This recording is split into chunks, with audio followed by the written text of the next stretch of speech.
A Dunedin couple thought they bought the perfect vehicle for their 16-year-old daughter. In February, they paid $17,000 cash for the 2017 Toyota RAV4. 7 months later, they were stunned when the Pinellas County Sheriff's Office showed up unannounced at their front door and confiscated the vehicle, saying the sale was fraudulent.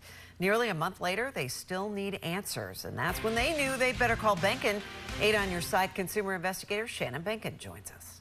Stacey, Josh, this couple thought they did everything right. They even took the seller with them to the DMV and watched as the title was transferred into their names.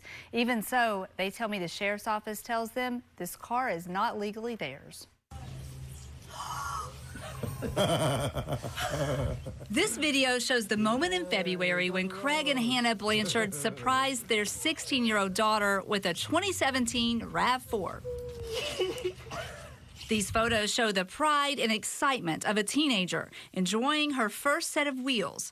Fast forward 7 months to late August when the Pinellas County Sheriff's Office rang the doorbell with bad news about the RAV4. Oh, he says, "You know why we're here?" And I said, "No, I don't know." And he goes, "That car you have over there has been stolen." That sucks. A tow truck was there too. Craig and his daughter could only watch as the car was seized. It's okay. It's wrong. I know. And off the RAV4 went to a tow yard and held as evidence ever since.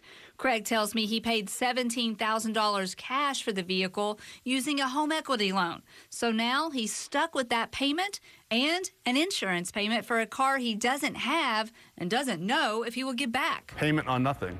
You know what I mean? Who wants to do that every month? And where I could be putting that money towards other things when you have a family, you know what I mean? So you're making a payment every month toward this car. Yep. And you have no car. I have no car. Well, that's the biggest thing is you know, like I said, safety for her. And yeah, she's, like I said, had to cut hours out of her job. Now she can only work on the weekends when we can get her there, because me and my wife don't get home in time for her to get to the shift that she had during the week after school. A spokesperson for the sheriff's office would not answer my questions, citing an open investigation. So I did some digging. Craig bought the car from a man named Vasilios Ioannidis, who goes by the first name Bill. The car was sold from the front lawn of his home in Dunedin, where I found at least one other vehicle listed for sale. Bill owns B&B Spider Customs, Inc., a mechanic shop also in Dunedin.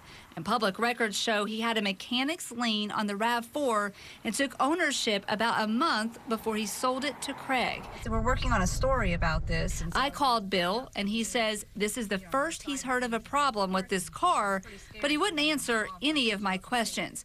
State records show the status of the title that was issued to Craig in February is canceled, and there is a stop with the official record of the Department of Florida Highway Safety and Motor Vehicles. That leaves Craig and his family in limbo. Yeah, and it's stressful. It is, because every day you get angry, you're like, what's going on? You don't hear anything back. So like I said, either get the car back or get my 17 grand back. I checked with the sheriff's office again today, and they declined to answer any of my questions. Craig tells me that after a call from me, Bill called him to express his dismay at the situation and said if they don't get the RAV4 back, he'll refund all of their $17,000. Oh, wow. There's a big development then. So he's playing ball and trying to help the situation, it sounds like. It sounds like it. Okay, so there's going to be an update to this story. Let's hope. There is, hopefully so. Right. Well, now, also with this story, what happens next, and can they get the vehicle back? Well, that's why they called me. They want the vehicle back or the money, as he mentioned there. And it depends on how this investigation goes of whether that will happen. But the family has been worried because Florida law enables a tow company to take ownership of a vehicle after it has been left at their lawn for a certain amount of time. So I spoke to the owner of this towing company, and he tells me that if he receives ownership of this vehicle, he will work with this family to get it back. I will stay on this story as this investigation unfolds. And you're pulling for everybody, because this is such a cool story that it's their first car. So. I know. You saw that video and your heart just goes out to her. All right. Thanks so much for that. If you have a problem that needs solving, better call Behnken. The number is 1-855-BEHNKEN, or you can reach her on Facebook at WFLA Shannon.